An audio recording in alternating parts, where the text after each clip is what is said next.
Uncle Vinty, you do a great television show. It's fabulous. Oh, thank you. I can't imagine you in a, well, yeah, I suppose I can. I can't right now imagine you on a concert tour with heavyweight acts where audiences are expecting concert hall music and getting a conglomerate of vaudeville, current philosophy, theater, and adult Sesame Street laid on them. You must work to virgin audiences very often, or you must be virgin to your audiences. Very often I am. I just got back from a tour with Jerry Garcia on the East Coast, and it was a very sudden last-minute call to open up the tours for him. And in the process of doing so, I discovered that it was a very new audience. Not too many people in the places I played. It was Long Island, New York City, Durham, North Carolina, and Washington, D.C. The audiences were really new, but as the shows progressed, it ended up getting really good. It was a good, good concert tour. I'm changing back here. You're an amazing conglomerate. Is it an accumulated thing that has happened? It must be. Obviously it is, but how did all of it come into Uncle Vinty and take form as it does here tonight? Well, I played for about 4 years in top 40 rock groups on the East Coast. And I ended up moving to California in '69, and I never had any intention of becoming a single act, and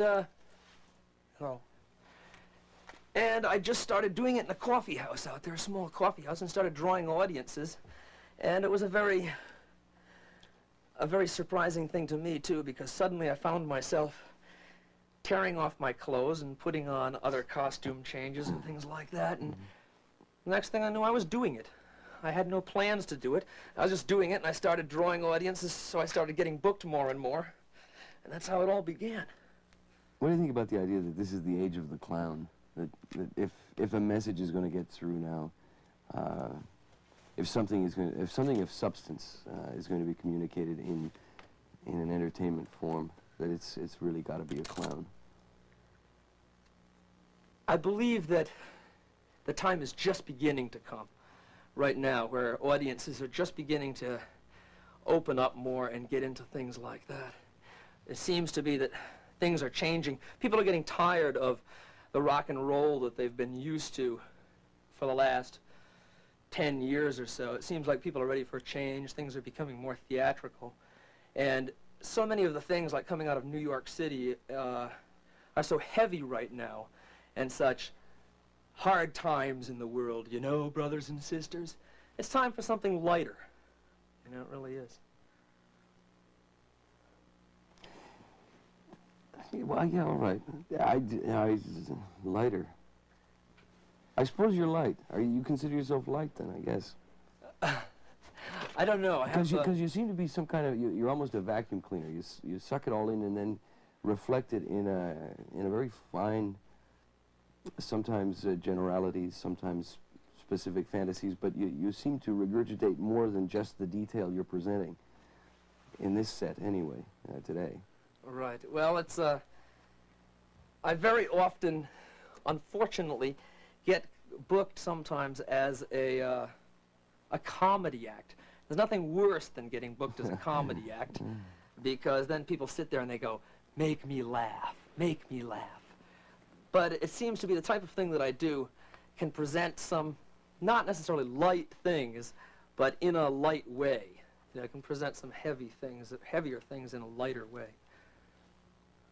You're kind of a mosaic, eh?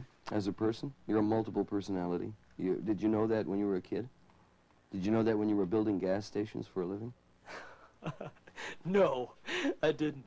I was just building gas stations for a living. But as I got into looking into myself more and more in that self-search for who are you, Vinty, I discovered the many facets, discovered in the roles that I was playing as a person that there was an unlimited number of roles that I could play. Any idea, you've been reacted to, you've been reviewed as repulsive in some cases. Any idea what about you accounts for that description, and what kind of person you're offending when you are repulsive? I don't know exactly what kind of person I might be offending, but I can understand the repulsiveness in a way, because some of the things that I do are so intense that some people, their initial reaction is, "Back off, Mary! He's crazy! Watch out, he's gonna hurt you!" And so I can understand the repulsiveness. It's a lot of people are afraid because I have a tendency to come on strong sometimes. Anytime you're ready, I'll take some more. Okay, well... Are you still in the process? I'm still in the process back here. Getting into my BVDs. I wonder what else is on. Oh, yes. There's a man. Why does Johnny Carson continue to be so successful? Well, he's insincere. Professionally, anyway. He doesn't get emotionally involved. It saves him every time. How can he do it night after night? How does he become the Sphinx of television? Why does everybody else die after such a short run? Crazy game.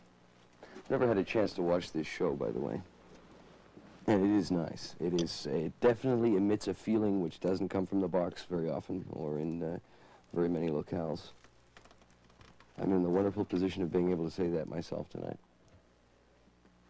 Our guest is out of Milwaukee, Uncle Vinty.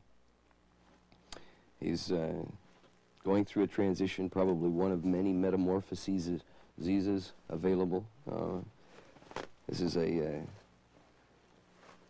concerted, concentrated effort to give you. This is much more intimate, I guess, than even the coffee house, in some ways. Vinty, did